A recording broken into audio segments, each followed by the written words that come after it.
सुबह की पहली किरण के साथ जब मोहन अपने खेत पहुंचा तो उसकी आंखें फटी की फटी रह गईं। जहां कल तक धूल उड़ती थी, आज वहां घुटनों तक ऊंची हरी भरी फसल लहलहा रही थी। बड़े बड़े चमकदार आलू और मोतियों जैसे मटर के दाने। तभी वहां से काला गुजरा। काला हैरानी और चिढ़ के साथ, अरे मोहन, ये क्या तमाशा है?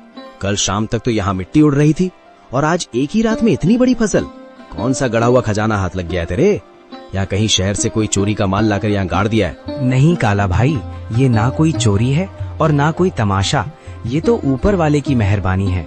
कल एक घायल चिड़िया की मदद की थी, बस उसी की दुआओं ने हजी रंग दिखाया है। देख भाई, कितने सुंदर आलू और मटर है। तू भी थोड़े घर ले जा। दुआएं? चिड़िया मुझे बेवकूफ समझता है। ये जरूर कोई काला जादू है। जोर से, मुझे तेरे खैरात की जरूरत नहीं है मोहन। याद रख, जो रातों रात उगता है वो रातों रात ढल भी जाता है। काला के मन में शांति नहीं थी। वो जानना चाहता था कि मोहन को ये सब मिला कैसे। वो बिल्ली के कदमों से मोहन के टूटे हुए घर के पीछे पहुंचा और खिड़की से कान लगाकर सुनने लगा। अंदर मोहन, बिमला और माँ बातें कर रही हैं। मोहन, मुझे अब भी यकीन नहीं होता। वो सुनहरी परी सच में हमारे लिए फरिश्ता बनकर आई थी। उसने कहा था ना कि जब तक दिल साफ रहेगा ये फसल बढ़ती रहेगी। हाँ बिमला, उसने उसी बरगद के पेड़ के पास दर्शन दिए थे जहाँ से मैं रोते हुए लौट रहा था। वो दिव्य प्रकाश, वो ममता भरी आंखें, मैं कभी नहीं भूल सकता। काला भाई को शक हो रहा था, पर उसे कैसे समझाऊं कि ये सब दया का फल है।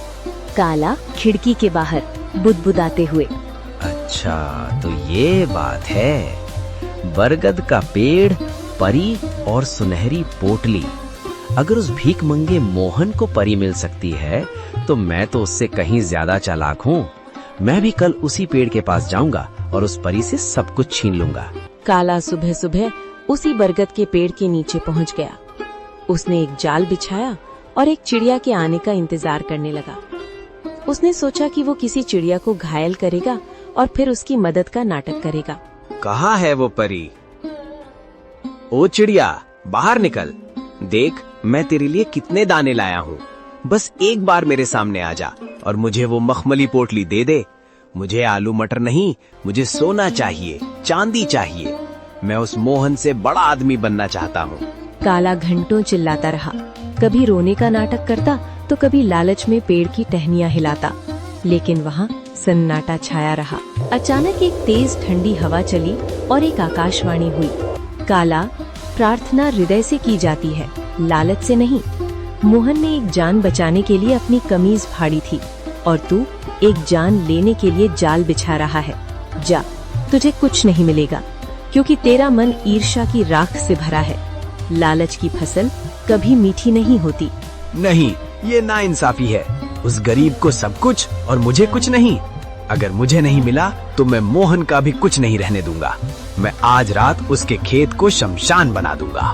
मोहन ने पहली फसल घर लाई। बिमला ने जब आलू और मटर की सब्जी बनाई तो उसकी खुशबू पूरे गांव में फैल गई। बीमार माँ ने जैसे ही एक निवाला खाया, उनके चेहरे पर रौनक आ गई। पिताजी, ये आलू तो बहुत मीठे हैं।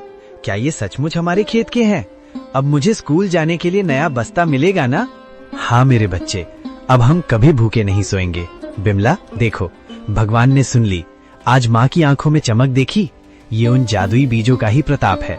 बिमला आंखों में आंसू भरकर, मैं तो डर गई थी मोहन।